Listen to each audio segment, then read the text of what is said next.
Sudah memenuhi undangan kami. Pagi hari ini mungkin saya membuka saja. Kita akan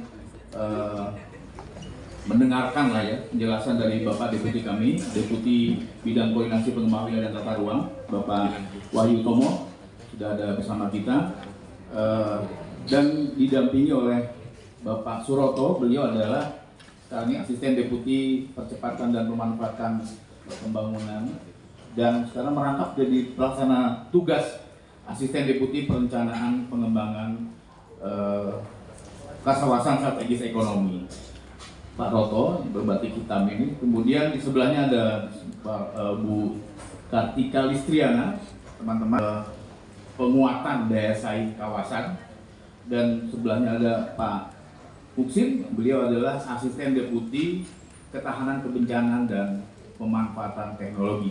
Nah, ini ada Bu Marsya yang baru hadir. Beliau tadi minta waktu sejenak untuk mempersiapkan bahan-bahan juga buat Bapak dan Ibu. Bu Marsya kuatnya sudah lengkap, Bapak Ibu sekalian. Tidak memperpanjang mukadimah dari saya, kita minta ke Pak Wahyu sekarang, Bapak Deputi kami, memaparkan. Tadi Pak Hari bilang mungkin tidak brief saja, tapi mudah-mudahan nanti kalau toh ada pertanyaan yang bersifat teknis akan dibantu oleh Bapak Ibu Asisten Deputi. Pak Wahyu, kami persilakan Pak. Baik, terima kasih Pak Suki, Pak Haryo, terima kasih Pak Haryo sudah memberikan tempat kepada kita untuk berbagi cerita ataupun mungkin pengalaman Menko Perekonomian yang membidangi pengembangan wilayah dan tata ruang. Dan tentunya pada pagi hari ini saya tidak akan banyak-banyak bicara Pak Haryo.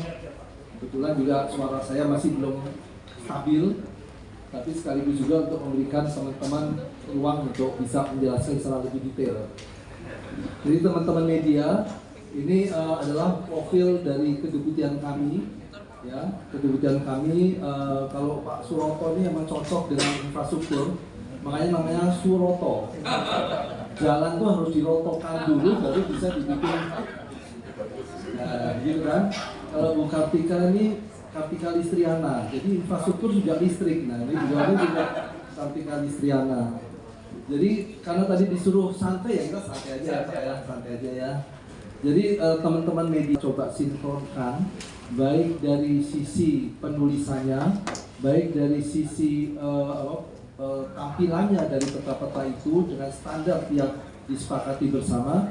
Maka tentunya semua kementerian dan juga pemerintah daerah akan mempunyai satu basis data spasial yang bisa digunakan bersama-sama untuk mempercepat dalam hal perencanaan terutamanya.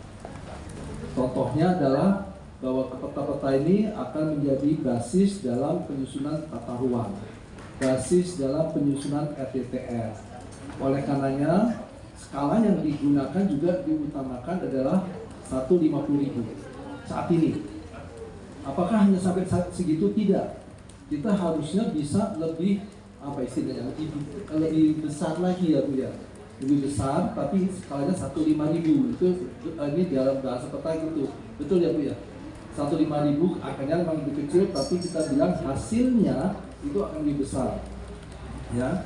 Nah, inilah teman-teman sekalian tantangan ke depan bagaimana kita bisa menciptakan atau menyediakan peta dasar yang skala 150.000.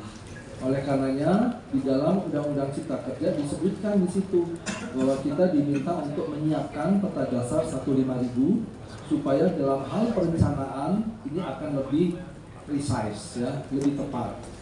Nah, untuk itu teman-teman semua, selama ini kita sudah menyiapkan pola kerja seperti apa dari kebijakan satu peta tersebut di tahun 2016. 2019 ternyata juga ada penambahan ya Bu ya, dari jumlah peta indikatif, peta IGT-nya ya. Peta IGT-nya ini juga ditambahkan, peta tematiknya ditambahkan, sehingga kita juga mencakup kegiatan yang ada di darat dan ada yang di laut. Nah, progresnya kayak apa teman-teman sekalian? Kalau kita lihat saat ini adalah proses yang dilakukan dalam kebijakan satu peta itu diawali dari kompilasi ya. Kompilasi